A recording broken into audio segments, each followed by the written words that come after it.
All right, Lieutenant, I think you finally overstayed your welcome. The official verdict is death by accidental means, and that should satisfy you. Look, ma'am, I don't mean any offense. I'm just trying to tie up loose ends. You see, I'm compulsive that way. It's just, well, that's what my wife says about it, just... Are you really? No, I mean, all I meant by that was that, well, you see, if there was a key there... Yes? And if Bryce knew about it, well, then, of course, he would use the key to let himself in through the front door. But I told the truth the night it happened. And I told the truth at the inquest. So whatever your little compulsions may be, I'm afraid I must insist you leave me alone.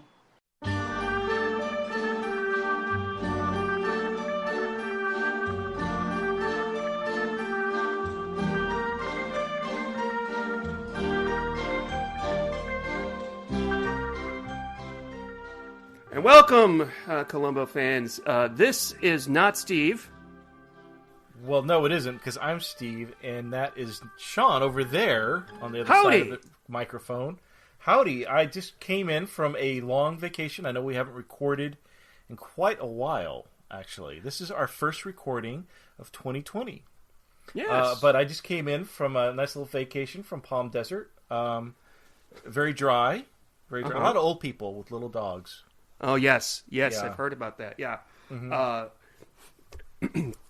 We haven't recorded in a while. Well, no, we have. But this was the final episode of the season, which Wow. means that the next time you listen to an episode from us, ladies and gentlemen, it will be a Mrs. Columbo episode. Oh, joy. Yeah. So we have, Kind of at a this mixed bag. moment... Yeah.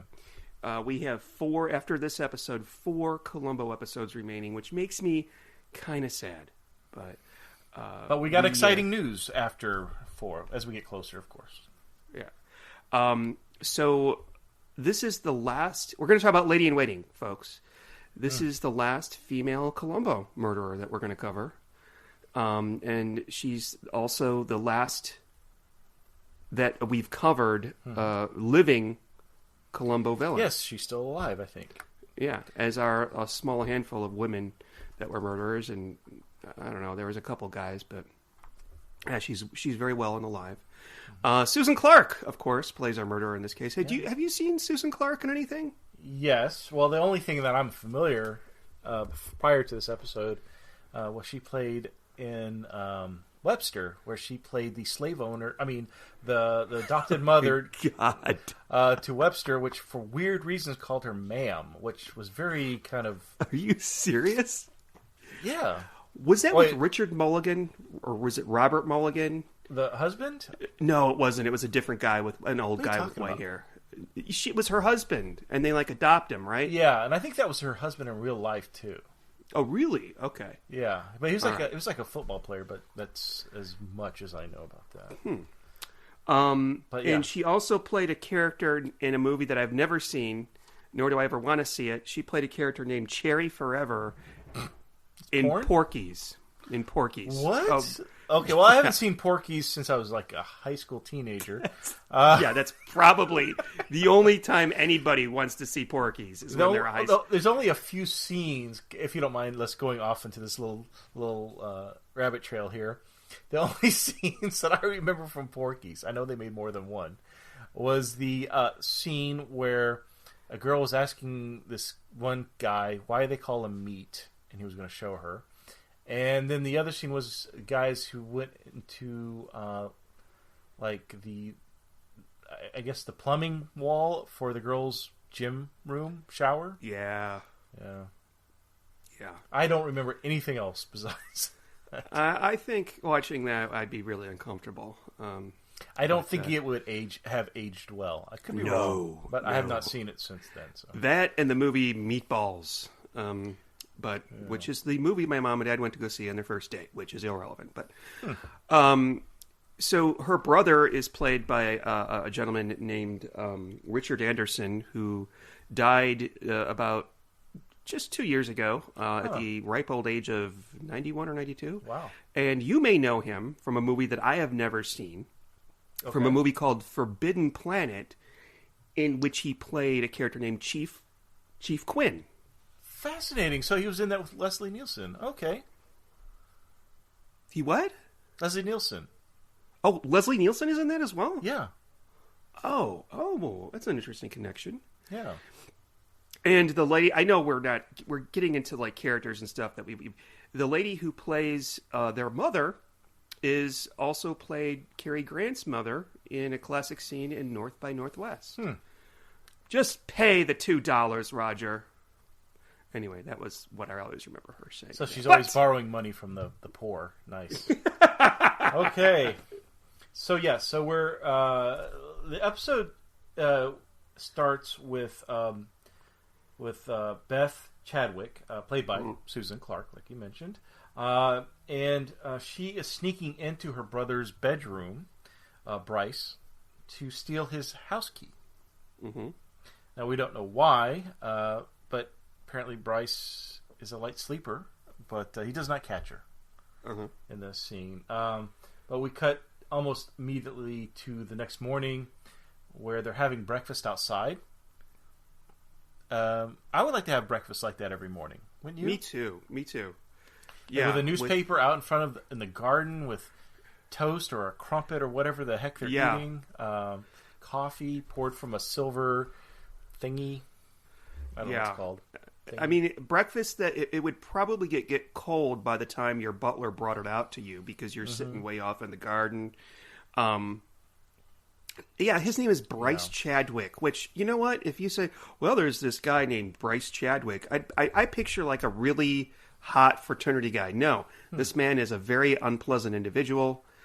He's kind of an asshole. I don't know. Well, he is a bit of a jerk, but he is watching over his sister. We do find out that his sister, and I guess it's up to the viewer to make this decision, but according to the brother, Bryce, and the mother, I can't think of her name, Mrs. Chadwick is what I call her. They all feel that Beth is kind of a flighty, kind of daydreamer. She bases her relationships with men off of emotion, which, that sounds weird. But no, it's absolutely right. Yeah. But they don't trust Beth. Beth cannot take care of herself. And Bryce has taken that onto himself, that he's going to take care of her, even though she's not like disabled or anything like that. But apparently they need to take care of her because she's just too crazy. Well, I wouldn't say crazy. I just think it's sort of like a patriarchal. Well, maybe she is a little crazy. We don't know.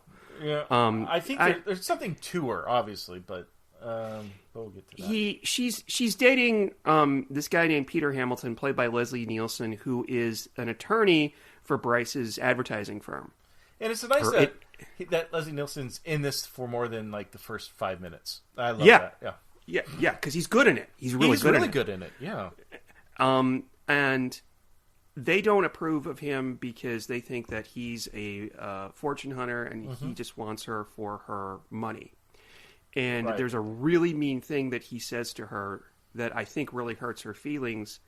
Yeah. Bryce says to his sister, he says, Beth, if it wasn't for all this and all the family money, he wouldn't even look twice at you.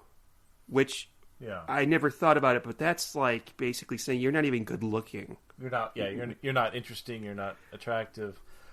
And I'm going to ask this question early because we've both seen it, obviously. So, with what happens with Peter Hamilton, do you think he actually loved her, or was he gold digging, or was he a wealth hunter, or whatever they called him? I think he loved her because his feelings change. There's sort of a seesaw effect by the end of the episode because she changes and then he doesn't like the person that she becomes. Right. And if he didn't care, I agree completely. I think he actually did love her, which is sad. So obviously Bryce and even the mother misreads his personality. But yeah, I agree. I think he does love her, and he kind of sticks through that change of personality that Beth goes through, and I think it's almost with a sad heart he has to do what he has to do. But anyways, so like we mentioned, Bryce does not like Peter, so he sends him a letter in the mail, basically I don't know if you would call it an ultimatum, but a letter saying it is an ultimatum. Either stay away from my sister or you're fired. Mm-hmm. And so we find out that Peter is actually, I don't know, in Atlanta for like something. Not really sure. Yeah. Do they ever say what he's in Atlanta for? I don't know. I don't remember. Or Shirley must know. I don't remember, and don't call me Shirley. Sorry, I wanted to sneak that in. Couldn't help it. So he's flying in, and he's like, "Oh, Beth, I can come and visit you late tonight when my plane lands." And she's like, "No, don't. We'll just see you tomorrow for breakfast." He's like, "Oh, okay, all right, no problem." Yeah. So she doesn't want Peter to come by, and she also makes sure that the butler, what was his name again? George, and I guess the other help were off tomorrow. Yeah. So she could do the dirty deed. In Columbo, whenever you see someone ask the servant, "Oh, do you have or give the servant the night off?" Or ask for the time. Or... Yeah. So she has a plan, and I think this part of the episode is interesting because she's got her brother's key to the front door, right? And her plan is, and she replaces the bulb in the porch, the porch light, with a dead bulb, so that when he tries to switch the light on, he can't see, which will confuse him. Right. So the plot is her planned plot, which does not work as well as she had hoped, is that her brother will come home. Can't get in through the front door because obviously he doesn't have a key. The light's burned out, so he can't see. So he's going to have to walk in. I guess her bedroom is the closest entrance. Yeah. So he's going to have to go through her bedroom. What do you call those full doors? Glass doors. From a terrace patio. Doors, patio doors, Yeah. French windows. French doors. So he's going to have to come through there, and that's the opportunity to shoot him. And he will set off the alarm. When he yeah. opens, so then she'll shoot him as if he was a burglar. So this is an interesting murder in that our murderer obviously wants everybody to know that she shot him, but whoops, it was a mistake, type of thing. And I thought one thing I thought was interesting. How many people have a light switch for the exterior on the outside? What do you mean? A light switch for the exterior on the outside? Exterior light. Oh, you're right. How many people do that? That's right. That's absolutely right. Why would you do that? Yeah, ours is on the inside.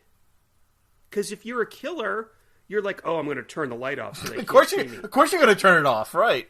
Yeah. I don't know. Maybe it's an old house. I don't know, but that's an excellent point. Yeah. So anyway, she oh, go ahead. I'm sorry. I just both want excited to say, here. We're both. I think it's important to note, from a directing wise, that we envision what Beth wants to happen in sort of like a surreal, dreamy sequence with the old effects, of the wavy effects and all that. Yeah, and she daydreams about fratricide, basically. Which who doesn't really? I mean. I don't have a brother or sister, so I don't know. I can't daydream about fratricide. I don't have brothers or sisters either. I just assume all brothers and sisters. So she... at some point, right? I would have loved if they carried this out, she kills him like she planned, and then all of a sudden there's sort of like a jump cut like that suddenly reveals, that was all just a dream. And she like maybe she wakes up or something in her bed, and he's standing there at her in the bedroom. Beth, but instead it's just so. I know that it's sort of the way it was done in the 70s, and it serves its purpose, and they do something else that I don't agree with, but it's very dated. And if it was made, what did they do that you didn't agree with? The effect, the limbo, surreally, Well, you have to give some kind of like visual clue that she's daydreaming, right? Yeah, but I mean, she could. I'm trying to think of a movie where they did this, where something happens and then all of a sudden you realize, oh wait, it's all in the person's head. And there have been many movies where they do this, and I just can't think of what they are. And I'm thinking of Creepshow comes to mind with the Adrienne Barbeau character. Man, it's driving me crazy. It's kind of like a comic book effect. I could see that. Yeah. So, but so one of the things she's going to utilize the SPS. You know what SPS is? No. It's the Security Patrol System. Oh yeah. Because it's listed on a little box that's on our nightstand. That's for the security system. Which, by the way, when explained how it works later, doesn't make any sense at all. Like, you can turn it off if you use a key. Right. If you break a glass, I mean, I know what security systems can do now because I have one on my house, but I would think back in the 70s they're probably not as sophisticated. Where if you break the glass, it would not go off. I don't know. I could be wrong. I don't know. Could be wrong. I'm not mega wealthy, but I wish that the security system that we have in our house, which we didn't and if you ever want to, this is when you're old, when the security system has a little screen in the hall and you're trying to figure out how to turn it on or off, and you end up just having the whole thing dismantled because you can't fucking figure it out because you're like an old man. And that made me... I wish we had a security system like this. Just a metal box, turn it on or off. On, off. Simple as... Yeah, exactly. No code, nothing. It's pretty just like the security system for Abigail Mitchell's safe. There's an on button, there's an off button. Yeah. There's no timers or anything. Just Bob's your uncle on off. So Beth is laying in bed after, I guess, gorging on chocolates, dreaming about how she's going to, or how the events will unfold as she murders her brother. She even have this little scene where she's daydreaming about being questioned by the police officer or police. Yeah. I don't know. I didn't pull me too far out as I think it did with you. It has always pulled me out. It's the weakest point in the episode for me, and I think it's just the date. And they would have done it differently if it was made today. They would have done it completely differently as it was made today because we have different security systems. But it concludes with like them echoing, "It was all a mistake, just a tragic mistake." Right, mistake. And then my response to that was, "What? Yeah, you fucker! You said exactly." It was from Deuce. For those that haven't seen Deuce Bigalow, why is that coming up in a Columbo podcast? If you've not seen Deuce Bigalow, Mel Gigolo, please watch it. You'll know. Well, if you haven't seen the commercial for Deuce Bigalow, you can watch the trailer and you would get as much of the humor that you would watch in the full hour and a half from that movie. My friend James and I, we always used to do that. When somebody said the word mistake, we both look at each other. Does someone say steak? So, anyways, during this whole time, Peter is coming back from Atlanta. So he goes back to his apartment and he decides to open his mail, as I guess one would do. He picks out the one that's from Bryce and reads it, and he gets upset. He's so upset by the fact that what I guess the letter entails that he's decided he's going to go over there right now and talk to Bryce, which is not something that Beth was really thinking about. She wasn't expecting anybody to show up, which kind of throws there's some things that don't quite go like in her daydream. Right. So the murder occurs at about 11 o'clock, right as Peter shows up at the house. Okay. Peter's plane lands at 10, which means he got off the plane at 10. Maybe he had to get luggage. He went home, and then in LA traffic, he drove out to the Chadwick house. So, just saying. Well, no, he said he was back at his apartment at 10:40 or 10:45. Okay, and I think the murder occurred at about 11 o'clock. All right. But Beth Chadwick doesn't know this, which I think is important. I'm going to note later. So she's not expecting him until in the morning, right? So yeah, right. But she's not thinking that that letter her brother sent was going to enrage him to make him come out, right, to the home. Yeah. She's sitting there waiting for the doorbell because it's Bryce.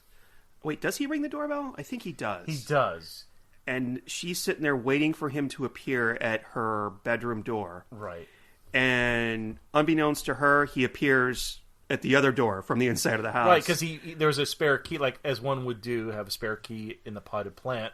Yeah. Yeah. Do you do that? And would you admit yes. to it on a national podcast like we do? We have a neighbor who we trust that has keys to our house. Mm-hmm. That's smart. Yeah. And then we also have keys to her house. So if she comes in and kills our cats, we go in and kill her dog. Nice. Okay. Yeah. You feed him a bunch of chocolate. She's nice. So she's like, shit, fuck. So she kills him right then and there. Well, yeah, no. So he doesn't come in the side. He comes in through the main bedroom door. And she sees him, and she pauses like, holy shit. Like, oh, I wasn't expecting you there. And she shoots him 3 times. Now, that's at the time where Peter is at the gate for the driveway. He can't get in, and he hears the gunshots. So he jumps the fence and starts running mad towards the house because he's thinking something obviously is wrong. I have never seen anybody run so well in a suit as Leslie Nielsen in this. And I'm not sure, but I think it's because he doesn't eat hamburgers. But go on. Apparently. Anyways, kind of hinting to something in the future of this episode. But so anyways, he's running, and during this time, Beth is in a rush to I guess move the body to where it should have been, place the keys back where they need to be, break the glass. So she's got kind of this setup. She's got to, I want to call it reenacting, but what's the word I'm looking for? Setup or... Yeah, she's got this tableau she has to put up. That's maybe not the best word, but I have a question for you, Steve. Why is she rushing? As far as she knows, no one's there. Maybe because she thinks the cops will be coming soon. I don't know.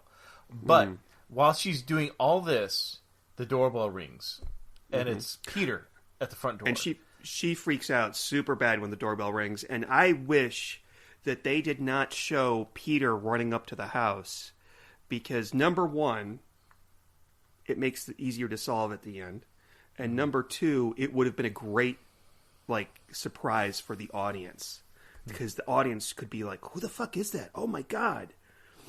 I think it would be a better decision not to see Peter running up at the house. Right. But I did the effect when he rang the doorbell, the camera zooms in on the chimes of the doorbell, and it vibrates. Did you catch that? That pulled me out. I did not like that. I thought that was not done well. And she is in full panic mode. She's probably upset as if she really did accidentally shoot her brother. And by the way, did you notice when she shoots her brother, he doesn't just drop dead like a lot of them do. He falls forward, has his hands on the carpet, and then looks up to look at his sister as if to say, "What the fuck?" Because he wasn't expecting that. I didn't realize I was that big of an asshole. Well, and I'm surprised there was no blood. I thought that would have been a clue. Like, why is there blood in the entrance of your bedroom instead of from the patio or whatever? She maybe dragged him on his back so the blood would not have. Yeah, I guess. Or why is his jacket hiked up underneath him as if he was dragged? Yeah, that would have been an interesting clue. But I almost thought, I don't know if you remember the first time you ever watched this episode. Yes, I do, actually. But I thought where this was going was that she was going to accidentally shoot Peter and kill him. Oh. And that would be the murder. But whatever. I mean, it played out the way it did. But I thought that would have been more interesting, that she would have done a mistaken murder. Like in what is it? The one with Tyne Daly and that guy, A Bird in the Hand, where it's a mistaken murder at first. I just want to say, not to be, I know it's going to sound very, blowing my own horn, patting my own back, whatever. But the first time that I saw this, I actually figured out what would happen in the end. Because if you're watching pretty carefully, you can do that. This is one of those few episodes where you can figure out. You were able to figure out what the incriminating clue was from the very beginning. Yeah. Okay. So, and this is actually the moment where Columbo knows exactly. Well, he knows who done it because everybody knows she shot her brother. And she's not as like sneaky either. I mean, towards the end, she's kind of nonchalant. She just doesn't really care. If you think she killed her brother, doesn't seem to really care. She's having too good of a time. But so Columbo, we see Columbo in the next scene. He's reading the newspaper, which we find out is the one that Bryce was carrying. And let's see what else happens. She's repeating her story to the police, and Columbo comes in and he's got one question. What I like is he's looking. Yeah. Oh, did you stay home all day today? And she's like, no, I stayed in. I didn't go anywhere. I wasn't feeling well. And does he ask her if? No, he doesn't get to the newspaper clue until later. But he picks up on. I think he picks up on the clue of the newspaper. We don't know why until the very end. Yeah. And he suspects her of wrongdoing right away because of the newspaper. And the reason being is that it is, even though they have their paper delivered, the newspaper was a late edition, which means it had to have been brought into the house by someone. Right. And, he tells her, if Bryce had it, why isn't it by the body? And she said, which is stupid. She goes, well, I picked it up with me and brought it to the hallway and put it on the table. Yeah, which is a really dumb excuse, but what else is she going to say? And he's like, well, why didn't you bring this briefcase as well? And she's like, I don't know. I don't remember. Fair enough. People do weird things when they're... There's another Columbo alumnus in this. It's the taxi driver. Okay. So the next scene, we see the mother, Mrs. Chadwick, arrive with Enrico. Is that who you're talking about, Enrico? That's the dog. Yeah. You're talking about the cab driver. I'm sorry. The cab driver. I thought, because I know where you're going with this, I guess I was trying to think. Who names their little Yorkshire Terrier Enrico? Enrico. That's like what you name your pool boy. Like you would name the pool boy. Okay. Okay, so who's the cab driver? Obviously somebody familiar. Well, at this point, he wasn't an alumnus. This is probably his first appearance in Columbo. He is the same guy that played Swanee in Last Salute to the Commodore. Get out! Is it? Yeah, it's Fred Draper. No, I didn't recognize him at all. It'll be a treasure to pill you. I did not know he played Enrico. That's crazy. No, he plays the cab driver. Enrico's played by, Bob the dog. It isn't. Anyways. No, I did not know that was the same actor. That's great. And I want to say that the cab driver, in this episode, not the actor, that's why Lyft and Uber are so popular now. I mean, an absolutely jerky cab driver. It should be up to the cab driver to take the luggage out. Yeah, at least carry it to the front of the house. Absolutely. That's why he got a 50-cent tip. Well, he got a 50-cent tip because all Columbo had. Oh, Columbo was going to pay the $10.50, and he's like, I've got $11. Tell you what, you can keep the whole thing. Yeah. And the Don't spend it in one place. Yeah. Oh, thanks. You're a sport. 50 cents. I wonder what that would be worth today. What's 50 cents today? Like, I don't know. $1? Yeah. Maybe $1.25. I mean, back then a candy bar was 25 cents. Now candy bar's $1, so that's probably about right. He could have bought himself a Snickers bar. So we're introduced to Mrs. Chadwick, who I think. Do we need her in this episode? I'm not sure. No, but I loved it. Her and Enrico are hand in hand. I thought they were hilarious. She thinks that she sees Columbo. He's looking at the burnt out light bulb at the front entryway. And so she thinks, I guess he's like help or something. Oh, yeah, of course, as they always do. And so she tells him to go collect her bags and pay the cab driver. Now, it's funny because we all know... Now, I know this is the first season. Is this episode 5, right, of season 1?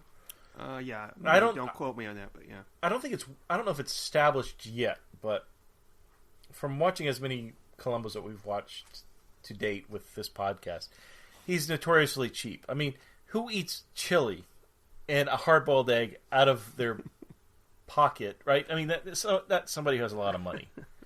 There's even comments that they don't make much. The police officers don't make much. So yeah. He's notoriously cheap. I'm trying to think what other scenes he's done where he's kind of been cheap on the go.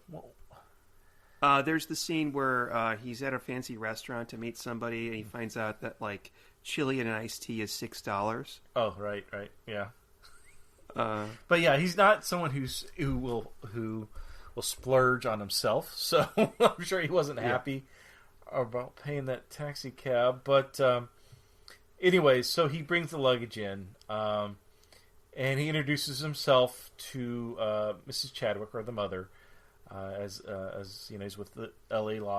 Police Department, and Enrico apparently does not like Columbo, not at all. No, and that I find very typical with little dogs. That's why I'm not a fan of little dogs. I thought it was a dumb joke, or maybe I've just seen this so often or so many times that I'm used to it, I'm immune to the humor, but.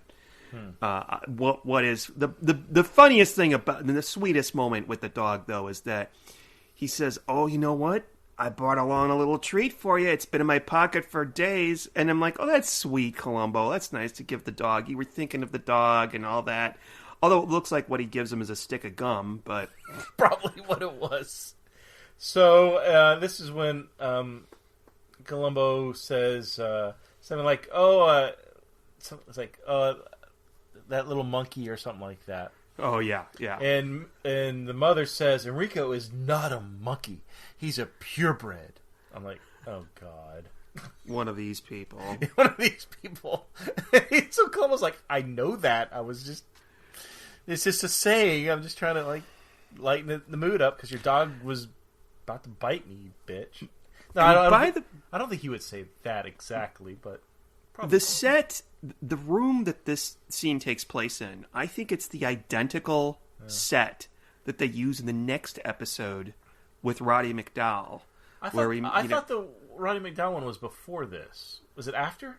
On the disc, I don't remember. But in any case, it looks like they used the same set for a living room 2 episodes This living room looked familiar. The exterior to the house looked familiar. It's funny. I think they used a lot of the same... Oh, yeah. Lots for, like, Twilight Zone's my jam, man. But I recognize a lot of homes from that and probably other Columbo episodes. But, man, that house looks so familiar.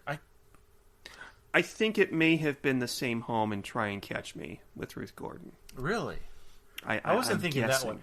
I was thinking the other one you brought up about the actress who had the failing memory. Oh, yeah. Maybe it's because he went off to the side again. I don't know. But anyways, it all looks very familiar. But, yeah, so the mother is not happy with Beth. She slaps her, as a matter of fact, for killing her son. Fair enough. Yeah, well, I think kind of Beth was a late addition to the family. And Bryce was the pride and joy. He was obviously he was business savvy. What's the word I'm looking for? Yeah, savvy. That's the word I'm looking for. Yeah. Thank you. Did I tell you I'm like finishing up all the booze left over from Christmas? Yeah. Really? Mm-hmm. I'm finishing up all the booze left over from last weekend. Wow. Or I'm sorry, this weekend. Because we're recording this on a Sunday evening. You know what? That makes sense. That Beth was an oops baby. Mm-hmm. She was an unexpected, oops. Could she have maybe not been related to the mother? You're thinking of like an old-fashioned murder thing type here, like in that episode? Maybe. I think she was related. I don't know, but I'm speculating. There's no evidence or nothing said in the dialogue that says that. But anyway, so the mother slaps Beth, and I like it when Beth responds to Lieutenant Columbo because he's just standing there watching all this unfold. And she says, "Oh, this must be embarrassing for you to witness or to see." And then Columbo responds he goes, "Oh, no. I come from a big family, where physical abuse is quite common." Well, he doesn't say that part, but I like how he says, "I come from a big family, so I see this all the time." And we usually, resolve it with coffee. And Beth is like, "Is that a hint?" Mm-hmm. He's like, "No, I could smell it brewing when I came in." I want to know, this is, okay, so before Beth commits the murder, she's kind of like this wilted violet. Yes. I think it's important to bring this up, too. Yeah. And starting with this scene, each time we see her, she becomes more and more confident and sure of herself, and she becomes sort of the atypical Columbo murderer. Because I could imagine watching this for the first time and thinking, man, she's not much of a Columbo murderer. She's kind of demure. I'm trying to think of a different episode. She's very self-conscious. She's not full very of sure of herself. Yeah. Sure of herself, yeah. Probably poor self-esteem because her brother has to dictate her relationships. So yeah, it's interesting.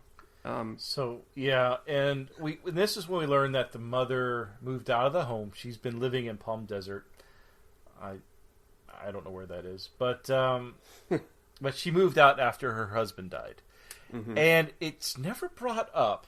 But this is one of those moments. Even though I was joking about her being a love child, Beth being a love child, I definitely got the impression that the husband's death was not natural. Oh, you always say that. I know, but I wonder if, because her father. Let's just kind of play this out. Let's say her father controlled her, which they did say that he was. He did watch over her and care for her, because she made a lot of silly mistakes. Maybe she killed the father. Then the brother took over that role, and so she was able to do it again. That's just, I know, speculation, but I don't know. I think there might be something to it. Interesting. Because I personally don't think that the reason that she committed the murder was because he wasn't letting her date Peter. She had a sort of an ulterior, more, primary motive, and that was to take control of the family company. I think the murder was, I think that was an after effect. I think she did not like somebody controlling her life. And so I think that she becomes, she not vengeful, but she doesn't like someone controlling her like that, and so I think she lashes out. There's a word for it. I can't think of it, but I think that it's very possible that she could have killed her father, push him down the stairs or something. I don't know, but because didn't the mother say it was an accident, or he died of an accident or something like that? I don't recall. I honestly don't recall. I'd have to rewatch, but I don't know. It's never implied. Or no, it's never implied. But I think that would have made it more interesting. And then, of course, So that's when Columbo brings up the newspaper. What he doesn't understand. It's been bugging him all night. He can't go to sleep when something, that speech. Is the fact that the newspaper is the late edition. And, of course, the late edition, for those who were born after the 90s, the paper would have the early edition and then the late edition. And the late edition would have any kind of updates or anything like that. Because we didn't have the internet back then, so you couldn't update an article until later that day. And the late edition would go out in the evenings. So anyways, Columbo noticed it was late edition. What else? And that he's got to go, and so he needs his $11. He's not going to let the $11 go. So Mrs. Chadwick gives him the $11. She says, "Well, give me your card, and I'll mail you a check." I happen to run out of cards. Yeah, he just wants his $11. That's his lunch money for the month. I mean, come on. Yeah. We get to see an inquest, or the end of an inquest, which is hold interesting. hold on. Oh, okay, all right, okay. Yeah, I think the funny thing is that Enrico sees him out. I thought that was funny. Okay, then we see the inquest, which I don't even know if they have inquests anymore. And I did not even know they existed. This was news to me. I read about them like in old Agatha Christie novels, like, oh, there was an inquest and the doctor testified that the man died of pulmonary blah, blah, blah, blah, blah. But this is the first time I've heard of it in like an American court. And so I guess it's kind of like a trial, but there's not a defendant or a plaintiff. It's just to find out whether somebody died by accident or by But she had a lawyer. homicide. Why would she need a lawyer? I don't know. Well, and you're a lawyer. You should know this. I don't know. This is like criminal law, and the judge I don't think is a real judge. I think he would be called a magistrate or a master. Did you like that comb over thing he had going? That's what I'm doing when I go. Oh man, I am so into that. Yeah, I stopped taking my finasteride just so I could have that. What are you taking? Finasteride. What? I'm probably mispronouncing it. It's so you don't go bald. Is it? It's like a blue pill. It is a blue pill, yes, but it's not the blue pill that you're thinking of. Also starts with a V. No, I've always had issues with thinning hair ever since I was like, in my late teens, and I started taking Propecia at an early age, and I don't know if you've noticed, but I do have a slight bald spot. No, I haven't. And I don't want to be bald, so I take medicine to prevent that from happening. I mean, so another rabbit trail. When you do go bald, what are you going to do? Are you going to wear a piece? Are you going to do the comb over, or are you going to just shave it? I'm just going to take the drugs, Steve. I'm taking the drugs. Well, if the drugs don't work, what are you going to do? Well, the drugs do work. Otherwise, I'd be, Wait, how do you spell Daddy it? Warbucks by now, but without the money. How do you spell it? F-I-N... I think Finasteride.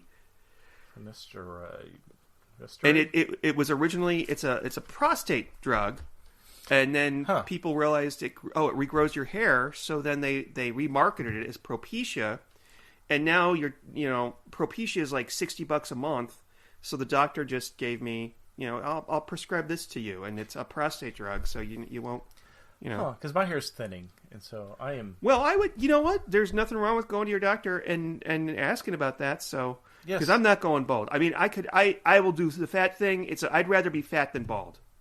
I'm telling you. Wow, this podcast covers so much. Well, people have been listening to 60-something episodes. They got to find out more about us. We've got to, personal questions. That should be our final episode. We answer viewer questions or listener questions. Like one question, it would be secretly from me.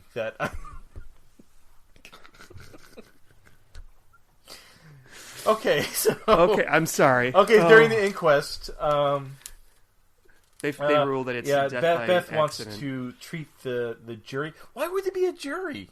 Wants to treat the jury to lunch, and of course, Peter says no. That's what do you call it? It was bribery after the effect. After the fact, I don't know what that doesn't sound like it's a fucking thing, but whatever. Hey, he sells it though. Leslie Nielsen does a great job as a lawyer. But anyway, so she tells. So Peter says, "Well, let's do lunch to celebrate," and Beth says, "No, let's. I'll see you tomorrow." What she has in mind is she's going to go out and party. She's going to go buy clothes, cars, blow. I mean, she's going all out. Yeah. Hookers named Enrico. Yeah. Right. So, I mean, literally, this is the transition where she's kind of a meeky, mousy woman to she's going to live life to its fullest. Well, what she tells Peter at the end of the inquest is, "Oh, Peter, by the way, tomorrow let's have a meeting with the blah blah blah blah blah blah blah." She fucking, I'm telling you, my opinion is that she had this plan from the beginning. And this whole love affair with Peter and her brother's control over her was just a secondary motive. I really think her primary motive was to be involved with the business. Yes, well, and that's proved with the car. Yes. Oh, yes. That's right. Yes. So talk about that. So Peter gets turned down for lunch from Beth. So Columbo, he's at the inquest and he's listening. And he's taking notes, of course.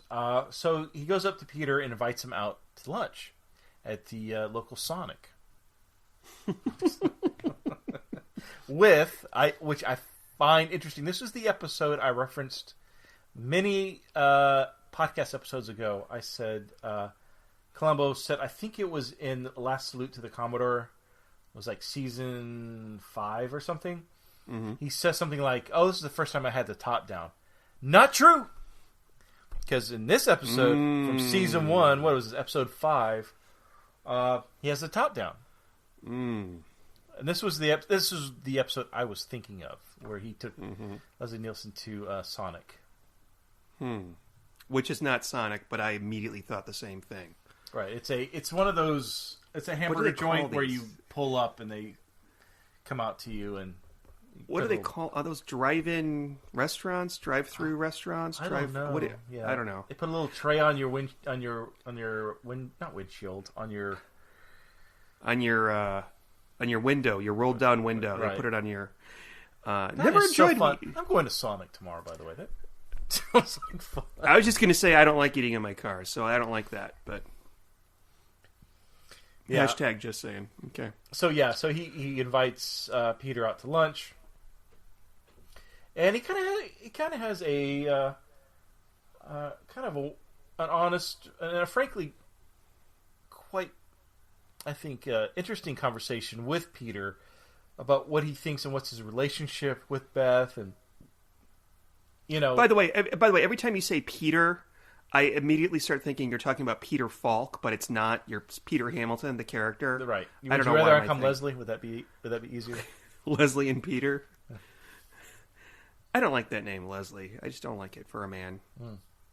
Anyway, there's only like 2 actors named Leslie that I know that are men. But... Anyway, so the waitress at this Sonic-like restaurant, I like that she pulls out the whole conversation with no whipped cream on your milkshake, and obviously neither one had a milkshake. I'm not sure what's going on there.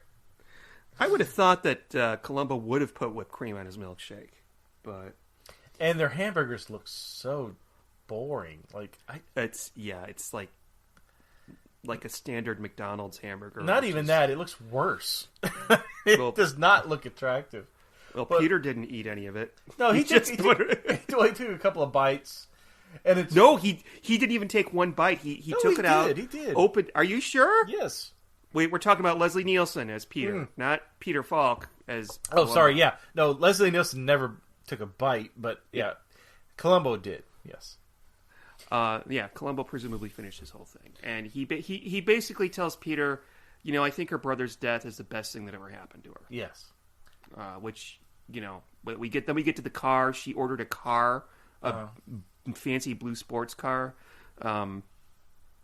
before her brother's death, which is interesting. Right. Yeah. And there's something interesting that when he finds out about the car is that the staff, the servants, George and the maid, meet him outside and they're like, "Is there anything wrong? Can we help you?" And he's like, "Oh, I'm from the police." And it was one of those rare instances where Columbo was talking to a staff member, or maybe, like, for lack of a better word, a blue collar worker, where he doesn't really get along with them and they're very suspicious of them.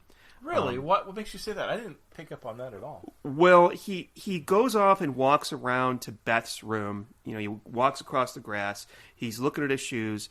And George and... I'm going to assume it's Mrs. George, because sometimes they're married.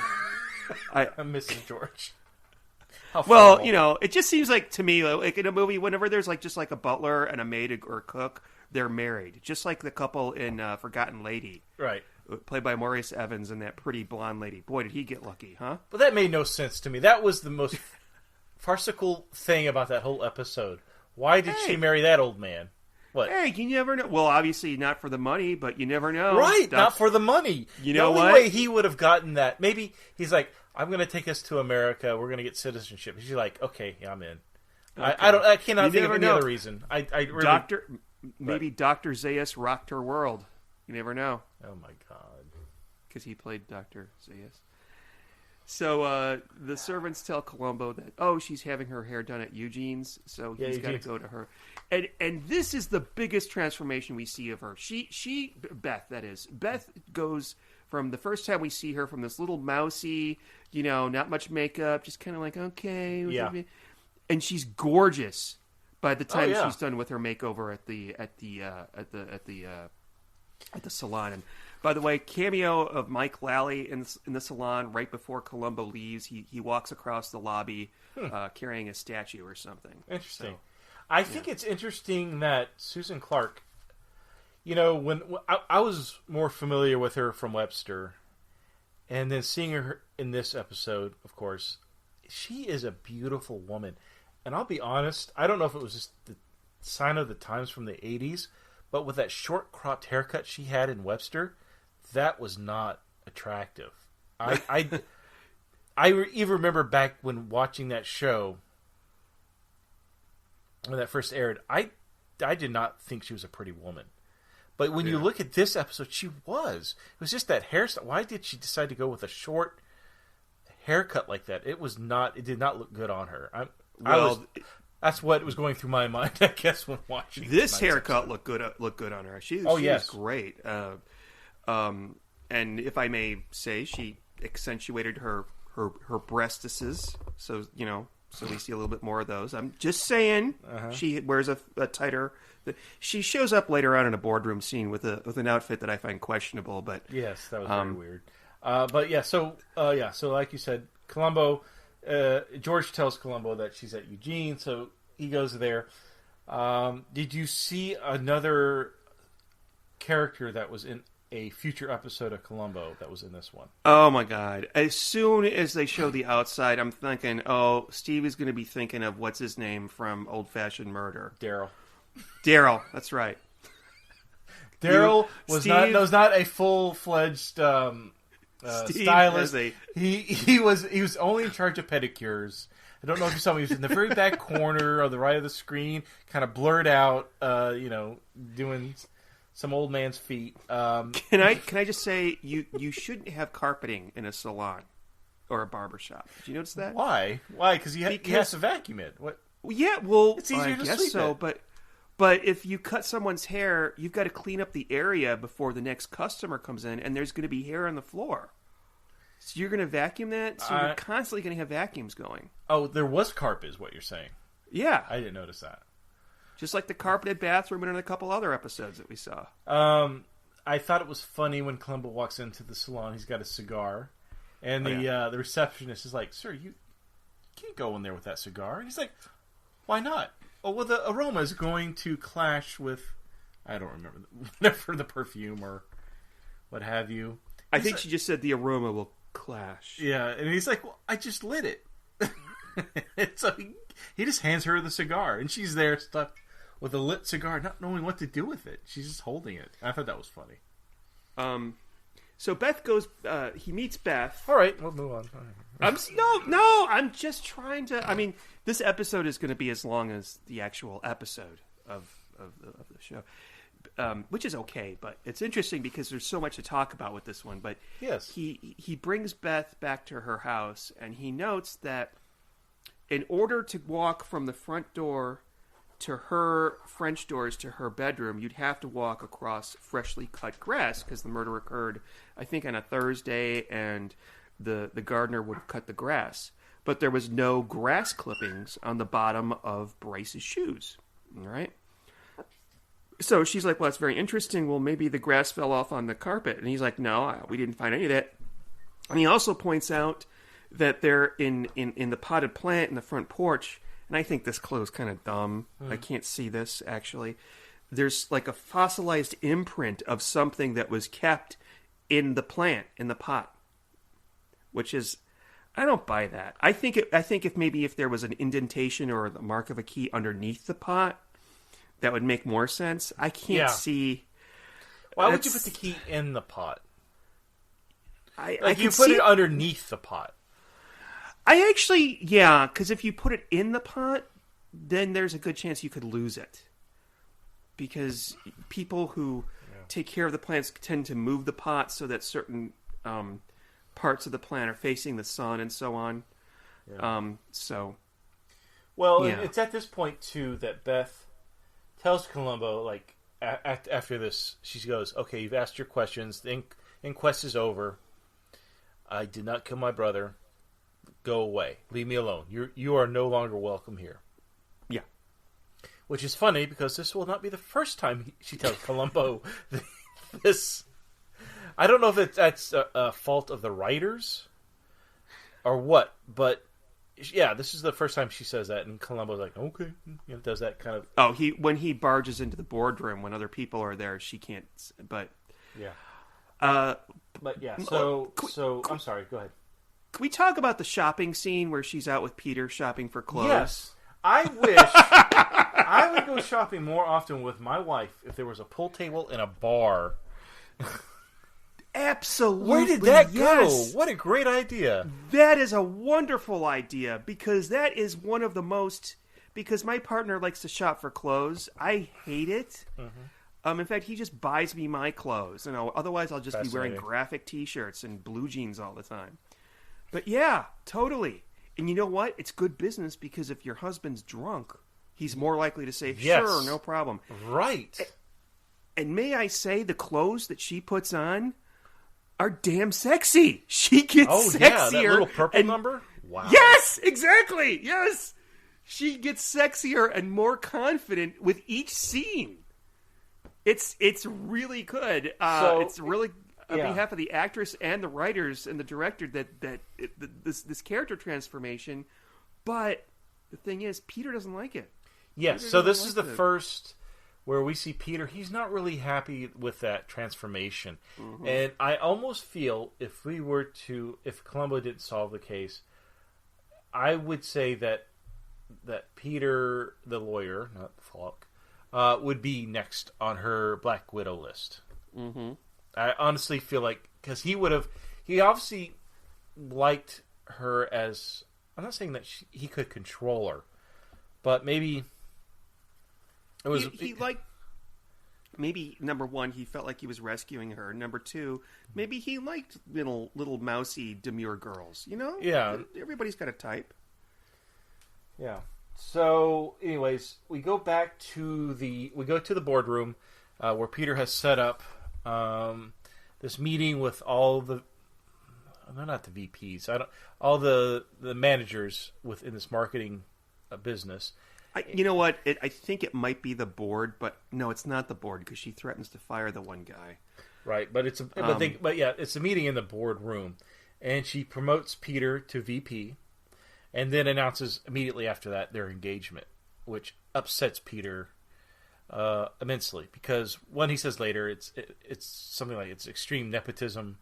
Yeah. And two, I didn't even know you were announcing. I wasn't aware that we were getting married. Almost. Yeah. Which is a little. I can see that. I feel for the character here. Yeah, absolutely. The woman he fell in love with, which again we discussed earlier. That he did indeed love her. He wasn't money grubbing, or maybe he was, but he did fall in love with her. And I think the woman he fell in love with was gone. Yeah, I agree. 100%. I also want to add, hooray for casting for putting a black guy in the scene after you had the black staff back at the house. Black guy on this? What? What are you talking about? There is a one of the executives at the boardroom was a black guy. Oh, so I'm like, good. You're not just casting black people as servants. Okay, all right. I noticed shit like that. I don't know. It's like, I don't know. I guess I'm just colorblind, Sean. You don't see color. Okay.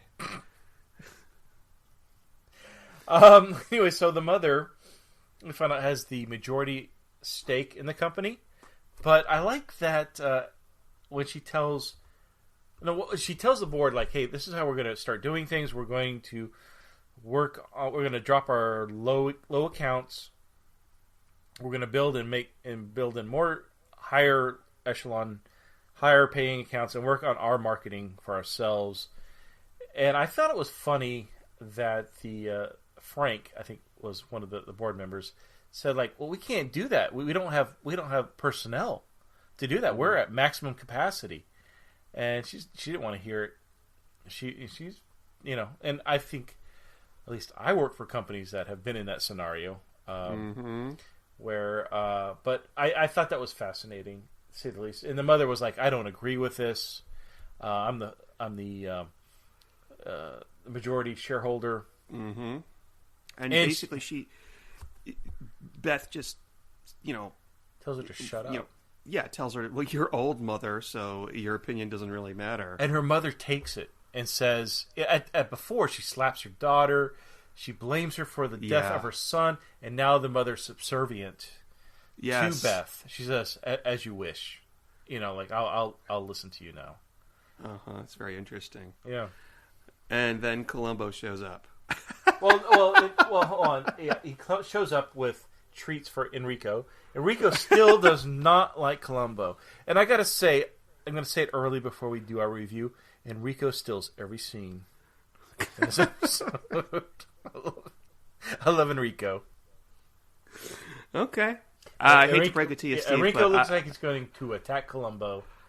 And maybe it's that jacket. Maybe it smells of chili and hard-boiled eggs. I don't know. Yeah, he can't, sometimes people are like, oh, maybe he smells my dog, but Columbo doesn't have a dog. Not at this point, no. Yeah. Every time someone says that, oh, he probably smells my dog, I think of that old Saturday Night Live skit with Head Wound Harry, played by Dana Carvey. You know what I'm talking about there? Yes. Oh, I haven't thought of that in a long time. He just shows up at the party with like a massive head wound with his brain sticking out. And he's like, oh, I got to lie down for a second. I feel kind of dizzy. And then the dog comes over and he starts eating it. And he says, oh, he probably smells my dog. I'm sorry. I haven't thought about that in so long. So Columbo brings the blown out light bulb. And so we get a little back and forth in regards to the light bulb itself. Wait. Back up just a minute. I want to point out something that she says that it took me a couple of viewings of this to get. Columbo comes in and she's going to go back and she's going to take her jacket off and sit down back at the boardroom table. And he's standing right behind her. She takes her jacket off, says, oh, thank you.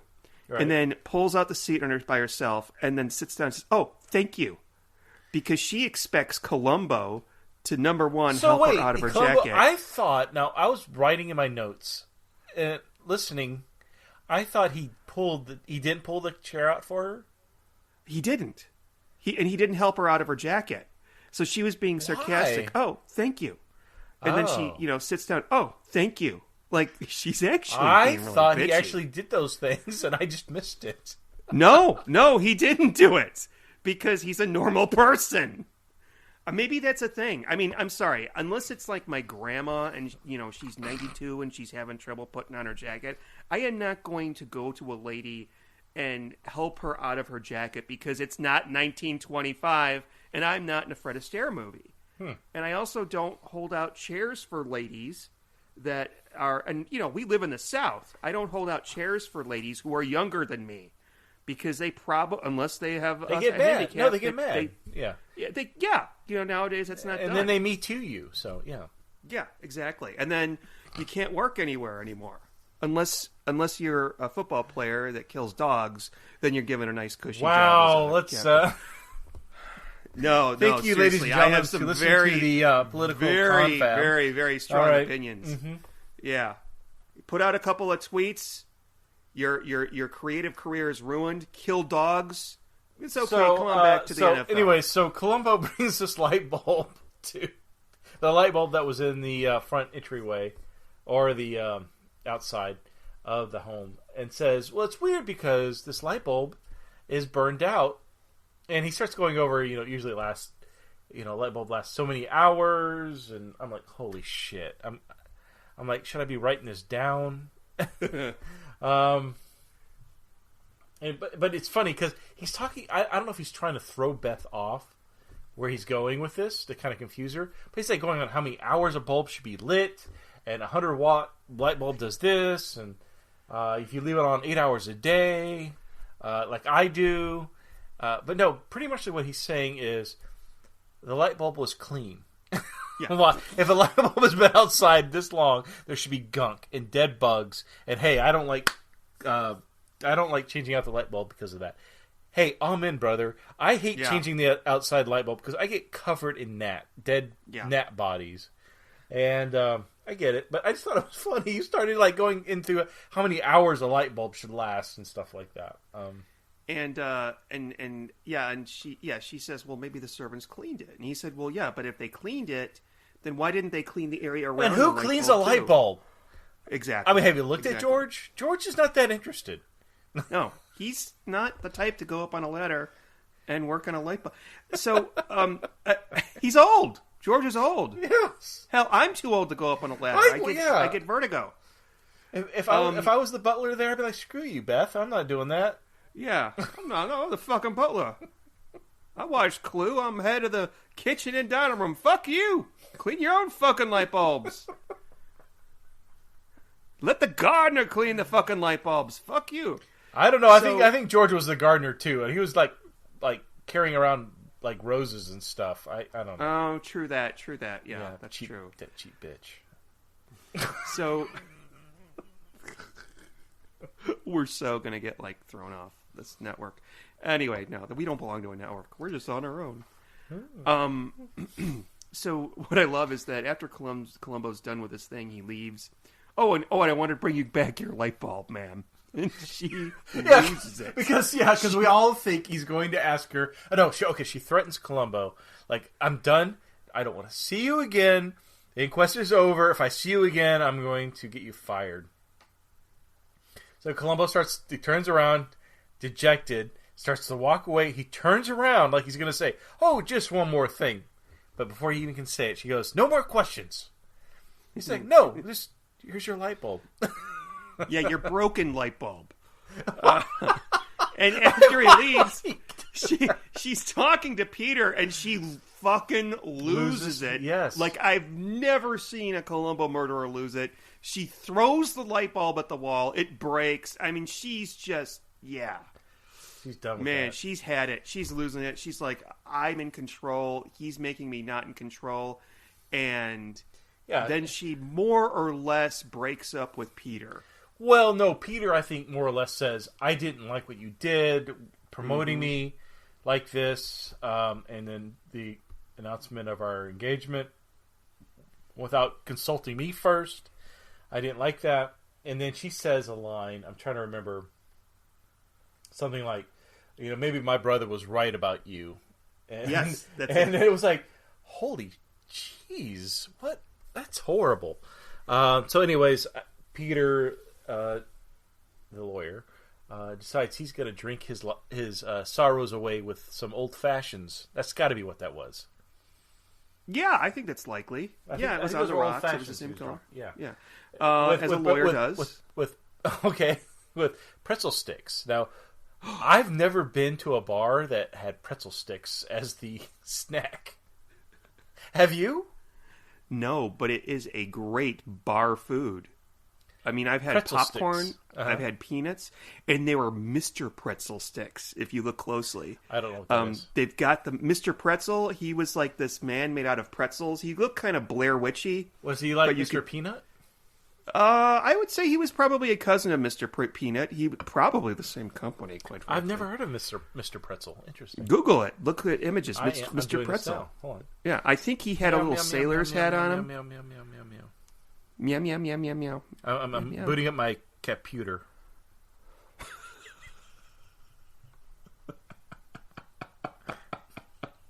So,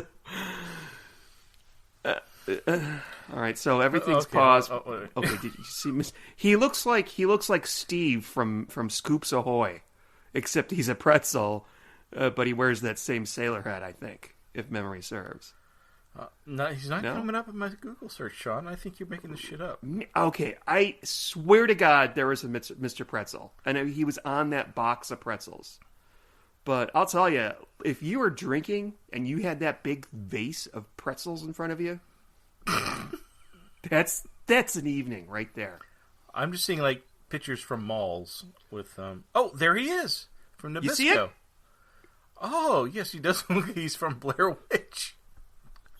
Yeah, it looks like one of those Blair Witch things. And they put a little sailor's hat on him. Yes, Look, it's Mr. Bristle. Little sailor's hat. So, why is he a sailor?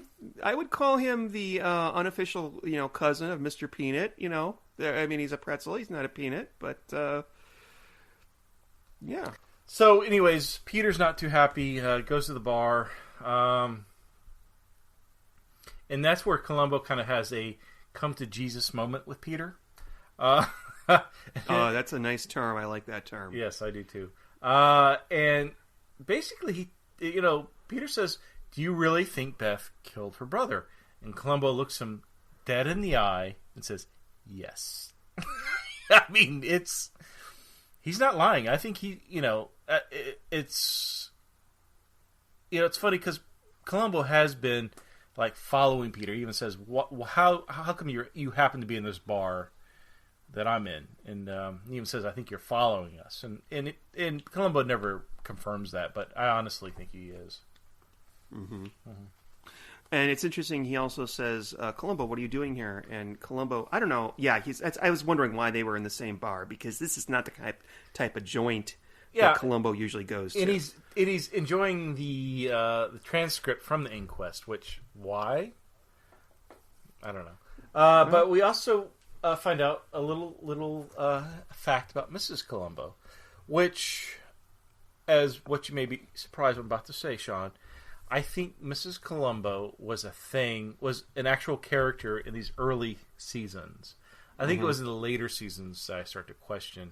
I don't think it makes sense. But I think, like in season 1 and 2, I think when Columbo references his wife, I really think there is a wife in the script. So you think she may have died somewhere between season 2 or 3, around there? Yeah, I guess you could look at it that way. Okay. So maybe around the time that he started bringing hard-boiled eggs to work, and yeah, he was a bachelor basically. Yeah. But anyway, so he was saying that the thing that bothered him was about certain things that just didn't make sense, and that his wife had an argument with his wife, and his wife likes proverbs, and the one that kind of stuck with him was putting the cart before the horse, and that's what he felt like. There was something that happened before that should have been an after effect, not a preference or what's the word I'm looking for here? It was a yeah, I know what you're talking about. Everybody knows what you're talking about. Good. I don't. One thing preceded the other that shouldn't have. Right. Something was out of order. And I'm interested now because of the scene then sort of cuts to the final scene. Mm-hmm. And I'm wondering, did he make Peter tell him directly? Like, does he lead Peter by saying, "Peter, isn't it true that you heard the blah blah before the blah blah?" Or does he get Peter through the power of suggestion to basically admit that he heard the blah blah before the blah blah? Yeah, so one of the things... before that scene ends at the bar, he says, "You admitted earlier that your memory was impeccable." Yeah. He goes, "What did you tell me?" Columbo tells Peter, "What did you tell me? Since your memory's so good, what did you tell me that doesn't make sense?" And then it cuts, and of course I'm thinking, "Well, what did he say at the beginning? I don't know. I don't remember." But we find out the very next scene. And that's where Beth has traded in her box of chocolates for, I don't know, tequila? Yeah. And a cigarette. And she looks like she's studying in law school as well, because she's got a couple books in there, which, by the way... What? Yeah, we'll go on. Was she studying advertising? So she, That's what I would guess, but I really don't know. But, yeah, she had, 5 books in front of her in her bed. She should have had files and stuff if she was working, but... Yeah. And by the way, folks, I don't advise you to, number one, drink while you're working. Maybe one scotch. Just a single. Just a, little pick-me-up. And number two, I would advise smoking in bed. And that message was brought to you by Jack Cassidy. That's horrible. Boo. Boo on you, sir. That is horrible. Jack Cassidy would have been dead already by now anyway. God, there goes our listenership. Okay. There goes Jack Cassidy fans. That's horrible. Sean, I'm horrified. I'm upset. Okay, I'm upset Steve's with you right now. Steve's upset. He's walking off. He's walking off the podcast like as if he was a member of The View and Bill O'Reilly was a guest. I've had it. I'm Joy Behar. Bye. I suggest if people enjoy this podcast, they email us and tell Sean how horrible he is. That's and that would be columboconfab@gmail.com. That email address is columboconfab@gmail.com. okay. So where were we?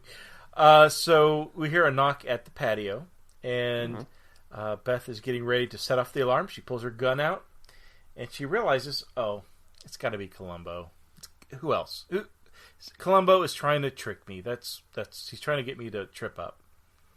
And actually, it is. It's Columbo. But instead of coming through the patio door, he comes in through the main entrance of the bedroom. And I think it's interesting. He's basically telling her, "I'm here to arrest you, and this is why. This is why I think you did it." And the whole time, she's got this like flowing nightgown thing with a scarf. I'm not really like, how do you sleep in that? But she's got a gun. She's got her gun pointed at him. And, I mean, she's getting ready to shoot him. And he says, I'm here to arrest you. And basically, she says, okay, I accept that you're going to arrest me. But she still has that gun. She's going to shoot. Wait. What? But he explains to her why he knows. Right. And that's the testimony from Peter. Right, When yes. Peter got there, he heard the shots before the alarm went off. Right. Because if it would have gone the way she planned, or the way she said it happened, the alarm would have gone off, and then he would have heard the shots. Right. So it's her own quote-unquote fiancé's testimony that's going to put her behind bars. Right. And he even said that Peter will testify against you. Yeah. Because Peter is actually a really nice guy. I mean, he's actually a lawyer that is on your side. Exactly. Ouch. Maybe on the wrong side at the moment, but okay. Sorry. Excuse me, sir. I think the man next to me is a doctor. Okay, sorry. So, anyways, but yeah, she has the gun, and Columbo says, "Don't do it. Just don't." There's an officer outside. You're not going to get away with it. But he says the key thing he says is, and this is what does it for her. He says, "Besides, you're too classy a lady." Yes. Why does that change her mind? I think because that's part of her motive right there. I mean, her circumstances at the beginning of this story are she just wasn't a classy lady. She didn't have the control, the money. Mm-hmm. She became what she wanted to be. Was like a real classy lady who could take charge of her own life. And it made her realize if she shot this policeman, it's only going to make things worse for her.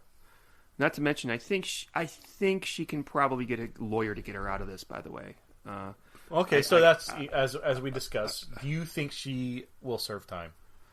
I think she will serve time. I think that I have to. You know what? I'm going to change my mind. I think she will. I think she'll go to jail, but it's not a problem. Probably, I think that with Peter's testimony, I mean that's pretty much the gotcha right there. I mean, how is she going to explain why the gunshots occurred before the alarm went off? I think she'll try to talk to Peter first and convince him not to testify against her. Like, I'm sorry, I was going through this emotional thing with my brother. He, it was an accident. I'm sorry, I lost my mind temporarily. I think I'm going to agree with you there. I think you're right. I think that's a more realistic approach. Yeah, you're right. Huh. Yeah. Okay. So, you ready to review? Was there anything else you want to add before we do that? Yeah, nothing really to add, but let's take a break and hear a message from our sponsors. Oh, boy. After these messages, we'll be right back. they died. Now I live with George and Catherine. Sweet dreams, darling. Sometimes at night, I miss my folks. And that's when I'm really glad I've got George and Catherine. They make me happy. Webster's back with you this Friday. We're with you on ABC with you. Okay, folks, good news. We don't have any feedback to share with you at all. Okay. So, I'm jumping. After that little comment about Jack Cassidy, they all stopped emailing us. See? So, anyway, we're gonna rate this thing, and I think I have a number in mind, Steve. Yes, there are a lot of fun numbers in this one. You always say that, and yet I only catch one or two numbers. Yeah. This one I do not think you're going to get, but okay. Go ahead. Yes, go ahead. 2,307. No, but where's that? What's that? That's their address. Okay.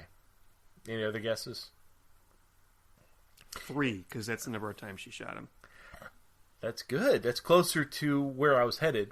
No, so the number for tonight, which I think you'll appreciate, since it'll be an easy number to calculate on your phone, trying to figure out what 100 will be. So tonight will be. I wrote it down. Right down here. Here it is. 5. 5. Because when she's fantasizing about killing her brother, she has eaten 5 chocolates, little wrappers, that are around the chocolates. There's 5 of those outside of the box. Oh, well, go ahead. She's got that box up by her bedside. She wakes up in the middle of the night and she just gorges chocolates. Of course, she graduates to booze later on in the episode. Well, yeah. So how many 1 out of 5 chocolates to fratricide do you rate this? I think I went first last time. So yeah. All right. I did not think I was going to like this as much as I did going in, because I've seen this multiple times. In fact, the first time I saw this as a kid, I actually figured out what the key clue was, because we get to hear the gunshots go off before the alarm bell goes off. So we know the whole time that it's Leslie Nielsen that's the key. In fact, going into this, I thought, wait, maybe he knows the whole time because he's smart and all that, because he's a lawyer. But no, Columbo needs to, jog him. But what I really love watching this for this podcast, and it's stuff that we've talked about, is the character, especially her, and the family history. There are so many things we could just, it's all conjecture, but like, there may have been some abuse. There may have been some emotional or physical or sexual abuse, maybe, if I dare bring it up. Oh, really? Huh. Her and the brother? Maybe the father. You opined that she may have killed her father. Yeah, and I almost mistakenly, I think twice during tonight's recording, referred to the brother as her husband. I almost said husband, but corrected myself. He acted like her fucking husband, but he was a kind of a pig. Yeah, he's a pig. The guy he was a male chauvinist pig. I don't think we know enough about the character to say that, but okay, go on. But I like the idea that I had this thing in my head that maybe she did kill her father, and everybody either suspected it or knew it. So they kind of maybe try to just, live with her, and not physically live with her, and just make sure that she didn't do anything to harm herself or others. Right. And so she was emotionally unstable. It was such an effect that the brother and the mother thought that. But then again, the brother and the mother were very weird themselves. So, there's a suggestion of that in the scene with the light bulb, when she just loses it completely and throws it and has a tantrum like a big baby. Yeah. So I don't know. I don't know what the answer is. There's all sorts of, you can take this a lot of different ways, and it's really fun to talk about. And I actually liked my opinion of this episode improved as we discussed it. even though I didn't like this episode that much in the past, because for me it wasn't like one of those. And also, I do, I'm not going to fault it for the crappy dream sequence that drives me crazy with the music and the.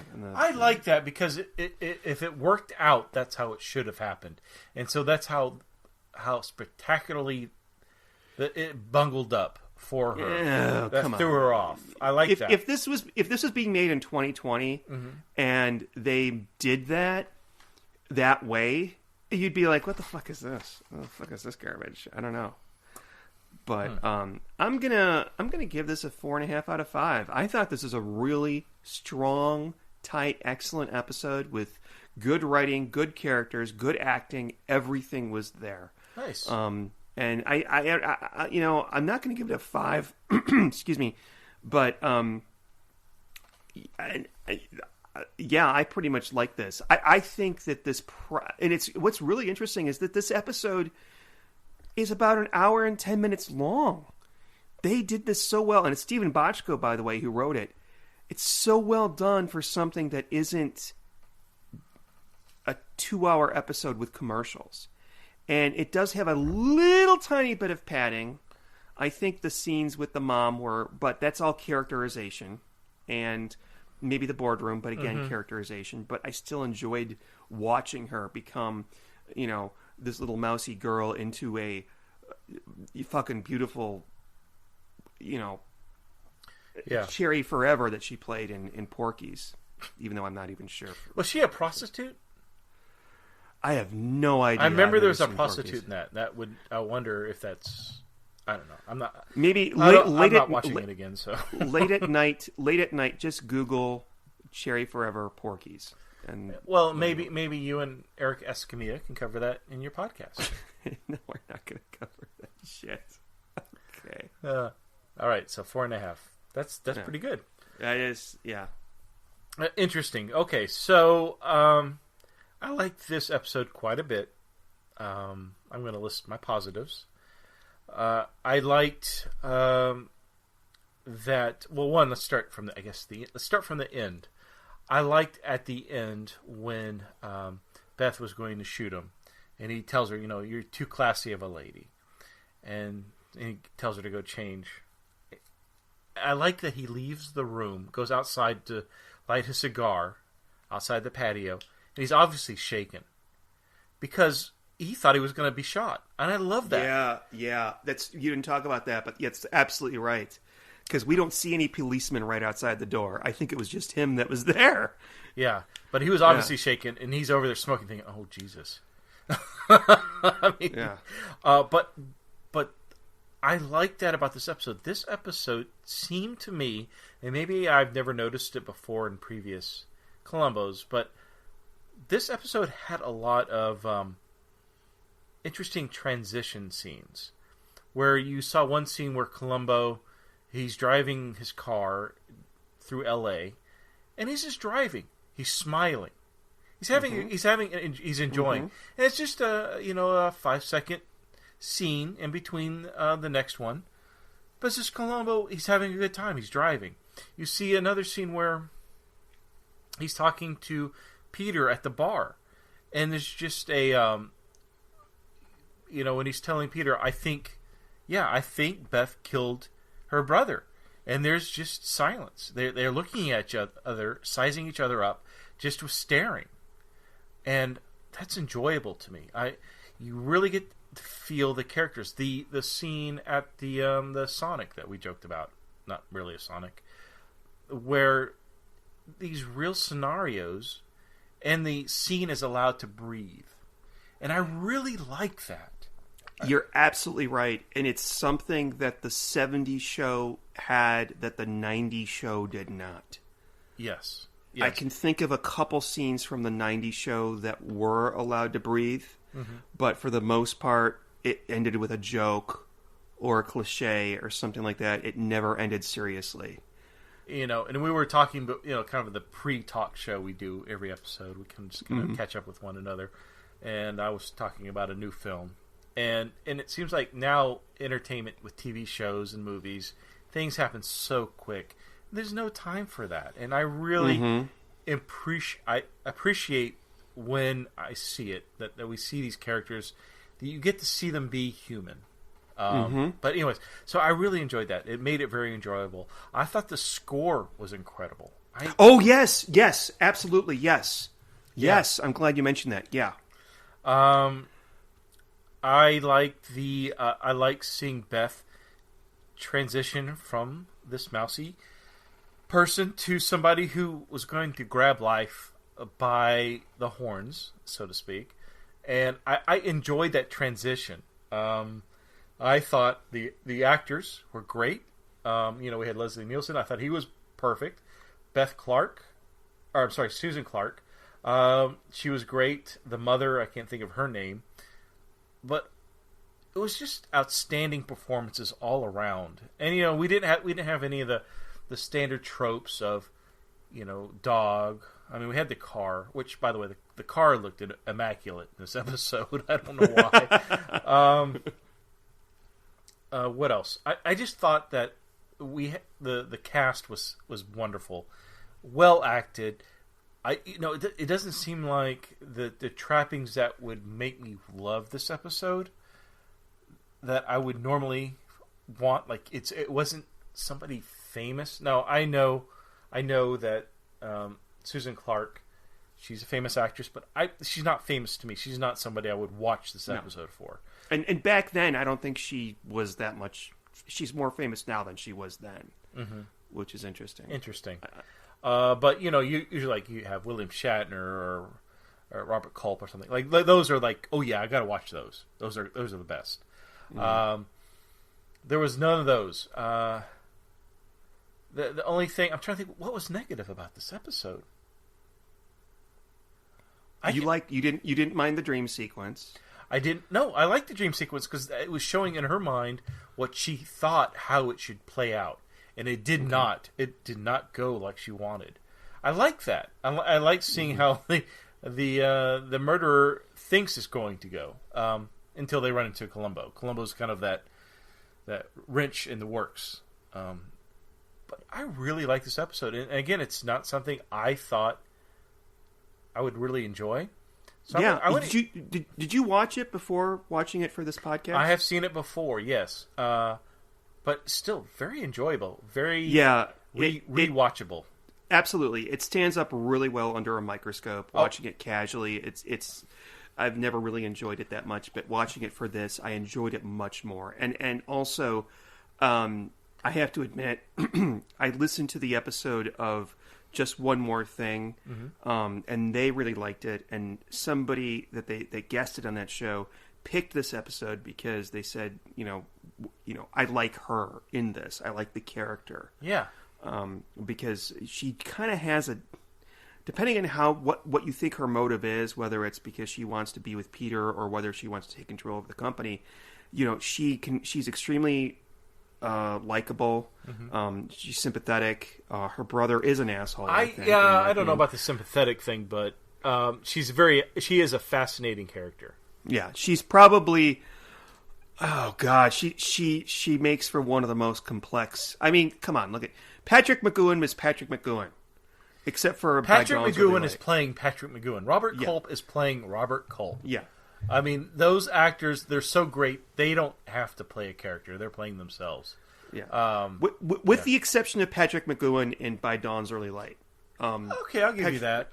When he plays the character, the Undertaker or the lawyer or I would imagine that's the actor. It's literally doing the same guy, the same more or less as Robert Culp. I think there's people who could argue about that, and I could argue with them. And but she's very unique. And you know what? I dare say if we were going to say the top 5 best acted Columbo murderers, Susan Clark would be on my list. Yeah. Another positive, Enrico. I loved Enrico. Like I said, Scene Stealer. Right. I have a negative for you. The only thing that was negative about this episode that was cringy as hell was the outfit that she was wearing at the boardroom. That was It was right out of the closet of Edwina Monsoon from Absolutely Fabulous. But you haven't rated this. Out of 5. So I'm going to give it. I definitely north of 4. But I'm not. I don't think I'm going to give it a 4.5. I give it a 4 1/4. So 4.25. Okay. But very enjoyable. Something definitely to revisit. In the future. I really like this. Great episode. Good. We are on the same page, and that is awesome. I like that. Normally, that leads to a very disappointing podcast, but I think that we really the fact that this podcast is going longer than the actual episode. yeah, exactly. I mean, 20 minutes longer at this point. All right. With that, we're gonna bid you guys good night or goodbye for maybe a month or two, probably 2 months. Oh, okay. And so until we come up with our final. What's next episode? It's going to be, as you know, every time in between seasons we do a Mrs. Columbo, so no need to spin the wheel. There's only one more season 1 Mrs. Columbo for us to discuss, and that is Caviar with Everything. Caviar with Everything. That was Demon Booze talking. It's on one of the discs somewhere. I can't tell you where it is. I know it's also on YouTube for those folks who don't have the discs. Don't ask me who's in it, but I'm not a betting man, but I am willing to bet that it is better than A Puzzle for Profits. Which was one of, I don't know which I hate more, the Puzzle for Profits or no puzzle. I think Word Games was worse. Puzzle for Profits is A Riddle with Puppets was the episode before. I still like the Donald Pleasance one the most. Just because it was Donald Pleasance. But then, you know what? Creepy Puppets. Oh, I don't know.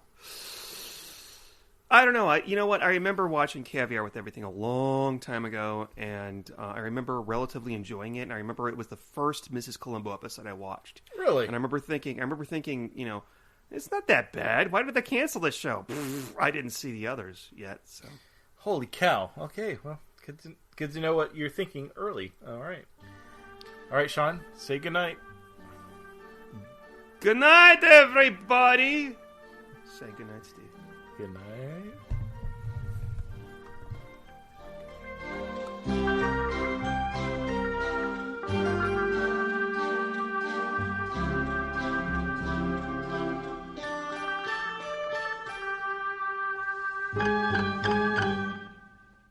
Thank you for listening to the Columbo Confab podcast.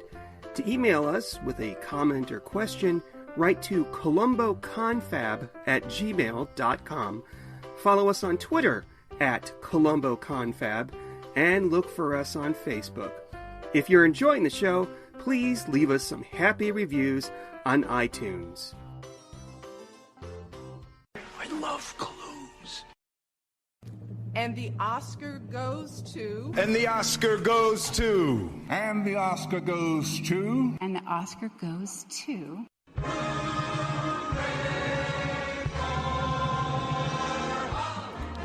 Hi, my name is Sean, and I am the co-host of the Best Picture podcast. Each season, my co-host Eric and I randomly select a year and talk about the Best Picture nominees of that year, with each episode dedicated to a different movie. Did the Best Picture really win? Were there any overlooked movies? Was anything nominated that probably shouldn't have been? Listen to us and find out. Look for us wherever you can get fine podcasts.